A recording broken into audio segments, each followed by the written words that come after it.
obviously a big card for you here, and you made a very unique fight announcement for when this came together. Just tell us what was the inspiration to kind of take that to Twitter and social media. Yeah, the credit belongs to my twin brother, the cheese roller back there.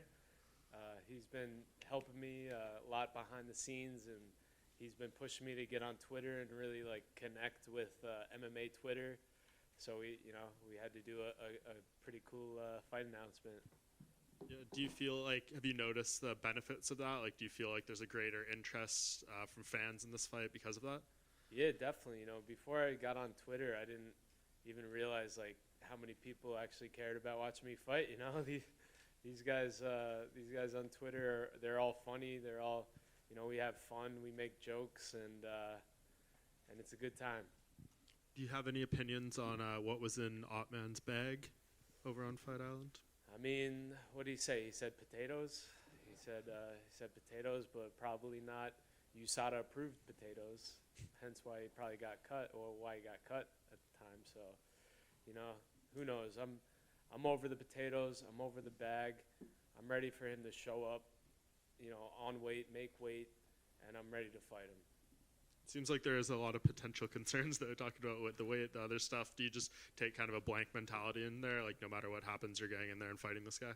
Yeah, I can only focus on what I can control, and I'm ready. I'm on weight, and I'm gonna be ready to fight. And I saw him the other day. I shook his hand. I told him have a good weight cut, and I hope he does, because he better show up ready, because I'm ready. What do you think kind of the keys to victory are for you here in this fight? I think mixing it up.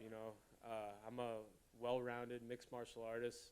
With the wrestling, with the jiu-jitsu, with the striking, and going in there into the cage and using, every aspect of martial arts is what I love the most and what really comes the most natural to me. So I think going in there and using, everything that I can do. And beating a guy like him, what do you think that does for your career? I know you'd call up Patty and some other bigger names in the division. Do you feel like it gets you one of those fights? Yeah, every next fight is the biggest fight. So, this is another undefeated guy. The last guy I just fought was undefeated. Gave him his first loss. And, this guy's undefeated. And I'm going to give him his first loss. And, this guy needs to be humbled. And who better to humble him than me? Going back to your straight in front of you, right here. Yeah. Going back to that video, I noticed in one of the elbows you landed, it seemed like you kind of jacked up your, you kind of gashed open your arm a bit. Yeah. When that happened, were you like, man, did I just I don't know, do I need stitches or whatever? Like, were you kind of a little nervous? No, it was a little blood, a little blood never hurt, never messed anything up. But yeah, it was kind of funny. Yeah, and part of the reason I asked that is I know you've been really, before you were booked for this fight, you were really trying to stay active and that the opportunities weren't coming. So I guess going forward, is that just one of your main goals in the next year or so, to get the reps in more than anything? Yeah, I always, want to stay busy and want to fight as much as possible. And, this year, I had a great fight in January. I was hoping to fight this summer, and it didn't work out. I was ready, but I was in the gym. I was training. I was helping my team out. We had a lot of Contender Series guys that I was sparring and helping, and I had a great summer. I didn't have a fight, but I had a great summer training and living this life. Matt, you've been booked against him before. You were at Fight Week. You were really close to having that fight happen. 2 years later, you're booked again. I mean, how much relief is it to be here, hopefully have a fight, and then be able to move on from him to somebody else? This is the second full camp I've done for this guy. So I'm excited to go out there and do it, when the first fight got canceled, I was definitely bumming, but I was glad I at least got to fight in Abu Dhabi. But as soon as I heard that they signed him back to the UFC, I knew I wanted that fight back because I love the matchup, and I wanted this fight, and we got it. We got it on the biggest stage in the world, Madison Square Garden. Now, he actually hasn't fought in over 2 years now. Is it hard to prepare for somebody that you haven't seen anything they've done in 2 years? Like any improvements they could have made, or? No, I watched enough film of his. I I've got my breakdown, and again, this is the second full camp I've done for him, and he's a righty boxer with heavy hands, throws a kick here or there, wants to keep it standing. It's not rocket science getting ready for this kind of guy. So I'm ready. Do you have a prediction? I'm gonna finish him. That's it. Every time I fight, I go in there to finish, and this one I'd like to drag him to the deep waters and finish him late. Good luck to you. All right. I've been asking everyone this at Media Day, unrelated to your fight, but this is going to be Frankie Edgar's last fight of his MMA career. So were you a fan of Frankie coming up? Do you have any memories, either watching him or just being around him in the UFC?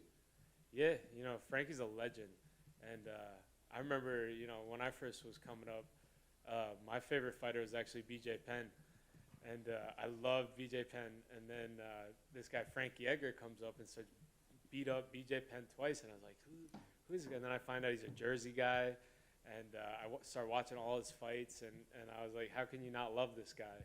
So, yeah, Frankie's a legend, and watching, just the way he fights, he's like a Rocky, He gets knocked down, but he gets back up, and he keeps coming.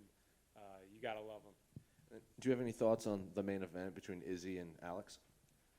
Yeah, I got to go with Stylebender. I think Stylebender's the man. He's the man for a reason. And I know he's lost to this guy twice, but this is a mixed martial arts fight, so it's going to be different. Over here, Matt. What's going on? Stan the Man from Menace and the Man, one of Matt Frevola's favorite podcasts. What up, Stan? How are you, brother?